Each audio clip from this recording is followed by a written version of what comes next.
Gen Xers. Millennials will teach generation. These are just some of the terms that we are going to appear in our session. And welcome to the Leader's Edge, where we give actionable insights to help you thrive in a new normal. A fantastic day to all of you. This is Sassy Casas, and I am happy to be back in this episode of The Leader's Edge. We're here again to learn because that's what we're all about. You see, we're all about learning. We are in for a wonderful episode tonight. Welcome to Season 5, Episode 4. And welcome to Leader's Edge Season 4, Episode 10. Welcome to the Leader's Edge. And today, it's Season 7, Episode 8. It's called the Leader's Edge. We are here tonight with another amazing leader. Good day, everyone across the world. Welcome to the Leader's Edge. Welcome to the third episode of Season 5 of the Leader's Edge. Yeah, you have a point there. I'm just thinking, isn't there supposed to be a paradigm shift? It's like, instead of thinking what can go wrong, where are the errors, isn't it better to attack at source? We're in, how can I make it right the first time, be as error proof as possible? Is there such a mind shift in developers? I think it's possible, but the fact is that the average programmer introduces about 10 errors a year. Okay. And so, I mean, think about it. How many mistakes do you make a week? That's true. And so, so far we don't have any programming systems that allow you to build bug-free code. One of the problems is we write too much code. Yeah. I'm not going to finger anybody, but I did that in my last presentation. But if you look at some of the Office functions that all of us use, in my opinion, they are way over-engineered. I mean, style-wise, there are different styles, okay? Right. But process-wise and the nitty-gritty of sales, the basics of selling are the same worldwide. Oh, all right. I get it. So what you're saying is the essence of selling Exactly. is almost the same and has been the same for centuries. Yeah, across the world. I agree. They said it's the second oldest profession. Yes. Correct. I don't want to talk about the first one, but I remember listening to Zig Ziglar like about 30 years ago, and I think maybe things have changed just a bit in terms of technology, in terms of how we provide the same essence. What is your style, Boom San Agustin, that is different from the rest of the world? What makes you stand apart? Well, for me, my style is that I'm a numbers guy. Okay, there are salespeople who deal with relationships. Basically, they will go there. They will try to build a very good relation. It's more about a friendship rather than numbers. I deal with numbers, meaning I look at the numbers. I tell the person what the numbers are telling me. I interpret the numbers for that person. And I tell that person what the numbers say and how this information can help them. That's basically my style. And if I can just say this, and may I commence by saying that change is inevitable. You see, you cannot run away from change. That's what I like to say this. And we need to change to see progress. And today's session, we're going to see how organizations will see change as a means to take themselves to the next level and meet up the challenges in the economic situation that we are facing, and the COVID, which is just behind us, chasing us from a day-to-day situation. I learned how to paint at the very late age. I was 67 years old. Now I am 72 years old. I learned how to paint. What? That's 4 years ago. 5 years ago. 5 years, exactly 5 years ago. Not because I wanted to, but because I like to please somebody. And the intention then was that she wanted me to join her in a painting session. And I said, yeah, because he was so colleague. But my intention then was just to bring her and drop her there and leave. Until she mentioned the magic word. And she said, did you know that I haven't touched any painter's brush for the rest of my life? And this will be the first time. And I said, oh my God, this is my only chance to fool around because I have somebody who is as bad as me. So we enrolled in that painting session, and I lasted for three seasons, I guess. And after that, I discovered that I have an uncle. I have an uncle who is very knowledgeable in painting, and I think not only in painting, but in almost everything. His name is Uncle Google. Oh, okay. Yeah, you can ask Uncle Google whatever you want, and he will teach you. He is a genius. Whatever it is that you want to know, ask my uncle, Uncle Google. So we have always been exposed to entrepreneurship, okay? And even when I was young, I was already trained by both by my parents to really help out in our family business. And having said that, even during school days and when there are off days, and in our case, it's every Thursday because I came from St. Jude, okay? So I would always spend a couple of hours or even half day to help out my dad's hardware store. And I've seen the passion that my dad and even my mom in really putting so much of themselves in doing business and hard work, and also the success out of it, and of course how it has really helped entail myself and together with my siblings the importance of hard working, discipline, and very focused in anything that you want to do so that you can reach your whatever goals you have in life. When it comes to leadership, it's actually my father. So my father once told me that, show me your thumb like this. Can you show me, Sir Dino, your thumb? Yes. And my father said, you know, if your thumb is straight, you're a very good leader now. But when it's like bent, really like deep bent over here, you're a follower. And then I know that's just a pseudoscience, you know, that's not true, of course. What if my thumb is really bent? Maybe my father will say, you're a very good leader. Because bent thumb is an indication of a good leader. Maybe, you know, he just followed the shape of my thumb. But actually, that's when I got inspired, that I would say, that I felt like, okay, I will become a leader.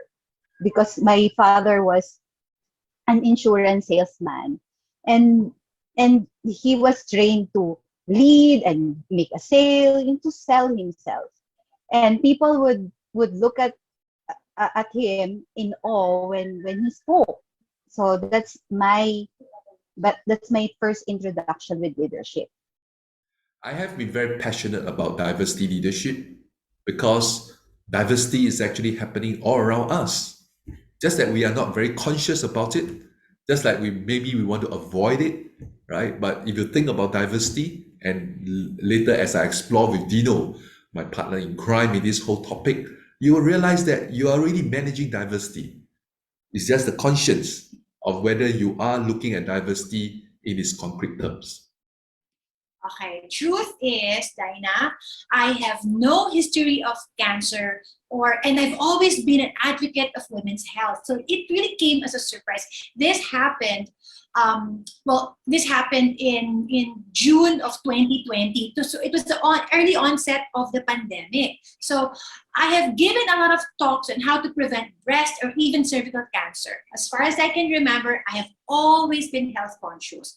But, in June 2020, a few months after weaning Eli, my youngest, from breastfeeding, he was a little bit over 3 years old, I found an acne on my breast, a small reddish one, and then I could easily ignore it.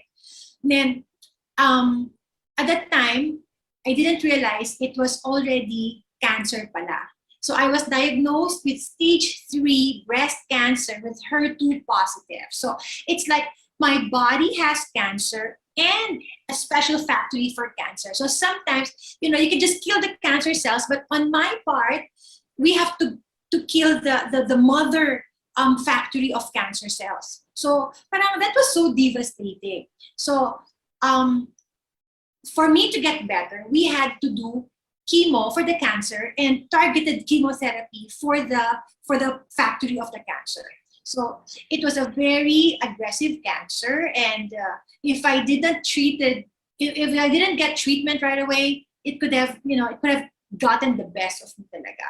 So I went through the lowest stage of cancer, but of course, what kept me going, well, somehow the words of Father or Boss, he said, the snowstorm lasts forever. And for me, Dinah, that really it was very true because I survived 18 chemotherapy, 1 mastectomy, and 30 radiations. So my survival is not a guarantee. Well, yesterday, I did my first quarterly scans, and I was told by the doctor that I'm still cancer-free. So I'm very ecstatic today. So we're very happy here in the household today.